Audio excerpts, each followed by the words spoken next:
All right, Mark, your second guy. Let's go.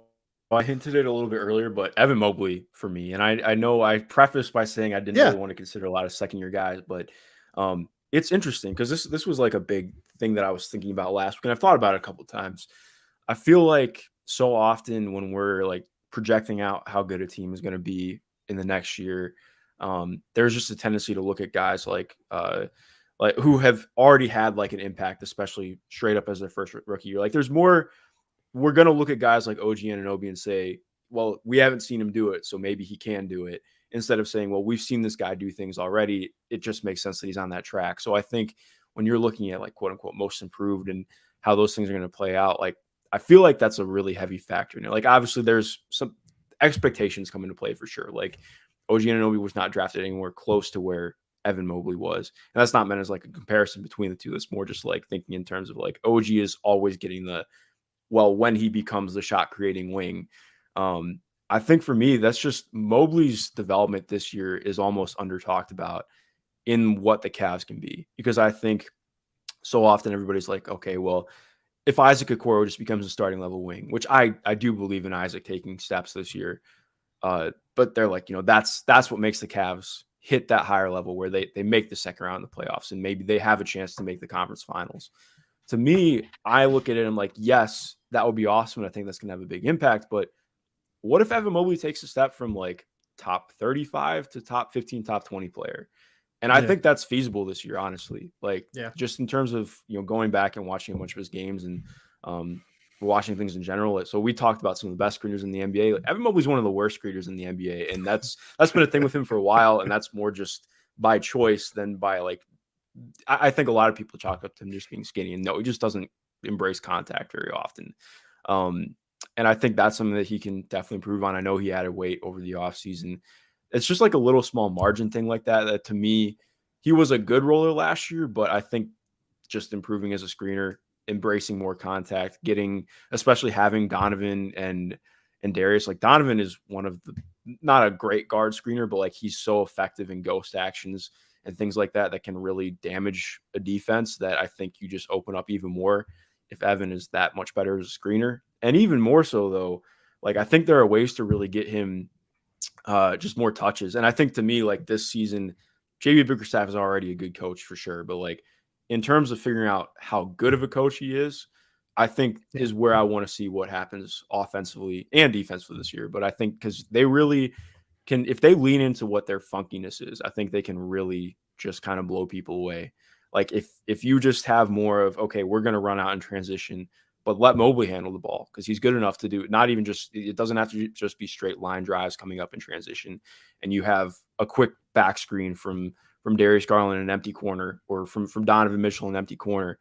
Like that stuff is effective and it's really good. It's simple things that you can implement and do more of that they did a little bit last year that I think they can do way more of this year. And I think, like, again, a lot's going to depend on the jumper, but everything I've heard out of Cleveland and base that we've seen from Evan's offseason was built on working on his jumper and continuing to improve on that. I think if there is just like even a small incremental growth in what his shooting is, we're looking at just a pretty groundbreaking player. I get like way too excited talking about Evan Mobley, but I think Evan's a stud. Yeah. I think he makes an all-star team this year. So let's do this. You talked a lot about the offense, and I want to get back to the offense, but it's trivia time here, folks.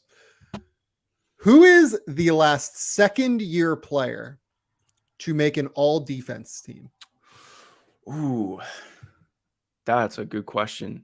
Can I get some sort of hint? Because I can already tell you I can't get off the top of my head. He was not a big. He was not a big. Oh, wow. Okay. A second-year play. Oh, was it DeJounte Murray? No, it was DeJounte Murray. It was DeJounte. Okay, I thought it was DeJounte Murray in 2018. So I kind of have been doing a lot of research into this idea of what is an unreasonable expectation for Evan Mobley on defense this year, right? Like I've said multiple times, I think Evan Mobley had the best defensive rookie season, since Tim Duncan, basically, like in 25 years. And just like incremental growth toward being what he, I think, will be when he's 24, probably makes him an all defense guy this year. But is that unreasonable? Like, when was the last time a second year guy made it? Like, for the most part, you see these players take a leap in year 4.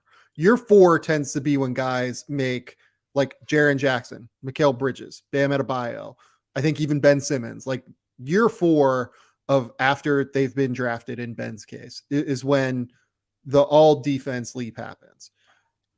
Given that I just said that Evan is starting from like a higher level than most of these guys are, do we think it's year 3 or do we think it's year 2? Like, I don't know. I think it's hard. I think it's like kind of hard to determine, but I do think that there is a lot of space for defensive growth from Evan this year, just with strength. Like, if he is stronger through his core, it's going to make a big difference. Like, it's huge for him if he can be a primary rim protector.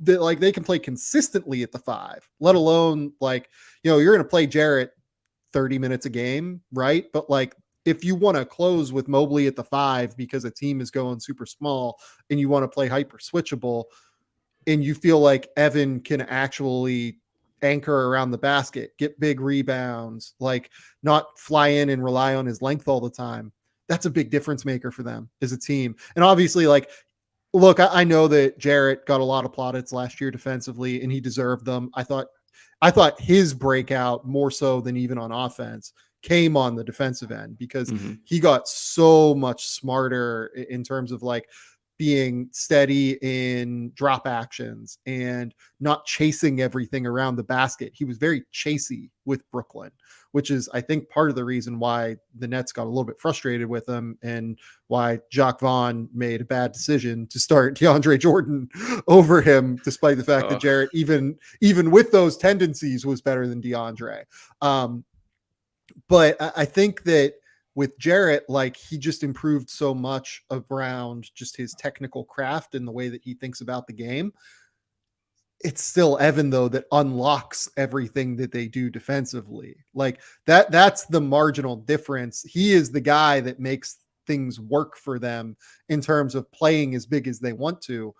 And I would think they continue to play big again for a lot of minutes, because I would think that like Dean Wade is going to play a lot at the 3. I would think that like they run out some Evan Mobley, Kevin Love, Jared Allen lineups from time to time. Like, they're going to do weird things. They like to play big. Evan's the guy that unlocks it and allows that, which is why I think he's like the clear, like, all defense guy on the Cavs. Now, you brought up the offense, and if he shoots it, I think it's like kind of curtains. I'm not gonna lie to you. Like, it's more complicated than that. I know that, like, you brought up all of the little stuff, the screening, the ability to kind of process the game in terms of cutting, even, I think there's room for improvement on. And look, you're probably right to care more about that stuff, because he's not going to have the ball in his hands even potentially as much as he did last year, with Donovan Mitchell entering the fray, right? And with Karis LeVert being there for a full season, and them eventually, hopefully, getting Ricky Rubio back, who is really, really valuable for them over the course of, the first half of last season before he tore his ACL. I wonder if he has the ball in his hands as much, but like, if he's a threat with the ball in his hands, even, it really unlocks so much of their offense. Like, if teams don't have to collapse, or teams can't feel like they can collapse down in the paint when Donovan drives, when Darius drives, but particularly when Donovan drives, because Darius is such a lights out 3-point shooter from 25, 28 feet away from, if they feel like Evan is in the corner and he's going to knock down a 3, if they feel like, there's even like a little pick and pop action. I mean, it's wild. You know what I mean? There is so much to do here. Yeah, I mean, that's what's so enticing, because like he already has the handle at his size and the fluidity to attack on drives. And even if he didn't, like, he gets to the rim in 2 strides. Like, it's insane. Like, if he catches the ball in the corner, even if somebody's sagging off of him, okay, if you take a half step in the wrong direction, he's just face cutting you and he's dunking. Like, it's kind of ridiculous. But the passing ability already, I think there was a stretch, I wrote about this last year, when I'm trying to remember who was out. I think it was when Darius was out. So they ran a ton of the offense through him. Obviously, his efficiency tanked. Like I think he was like 2 percentage points below league average true shooting. Boohoo, I don't care. Like he did a ton of stuff. Like there was a game against Detroit where I think he took 20 shots right about.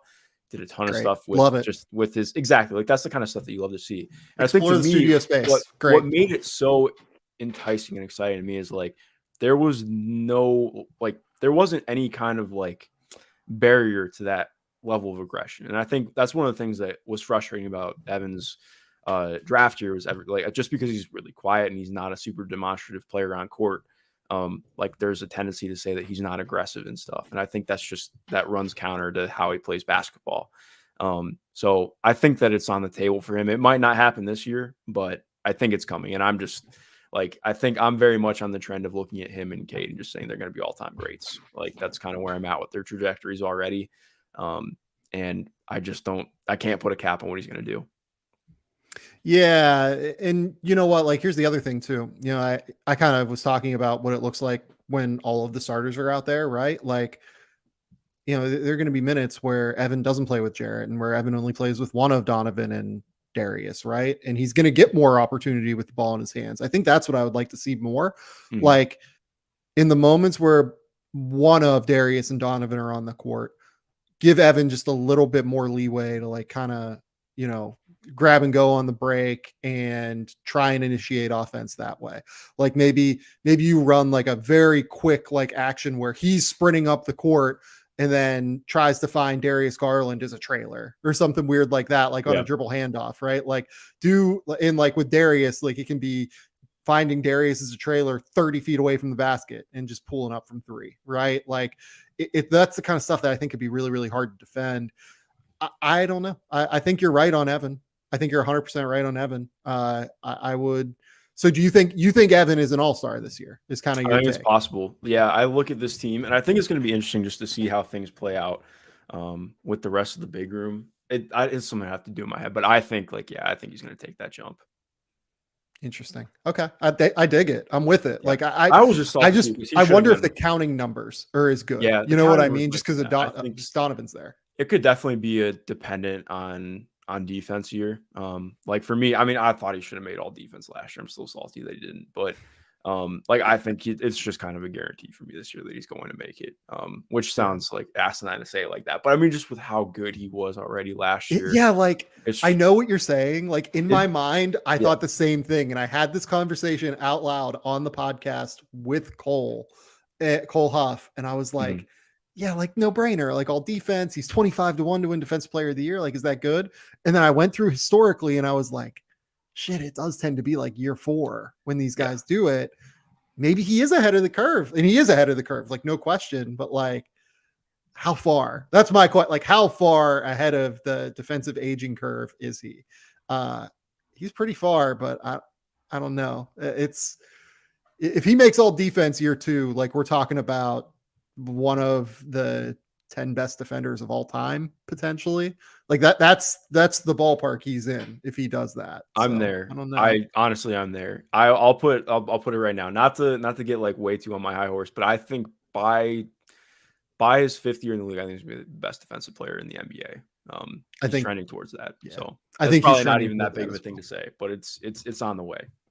Yeah, and look, like these accolades that I'm bringing up are like somewhat arbitrary, right? Like Tim Duncan never won Defensive Player of the Year, and Tim Duncan was the best defensive player in the league for a long time.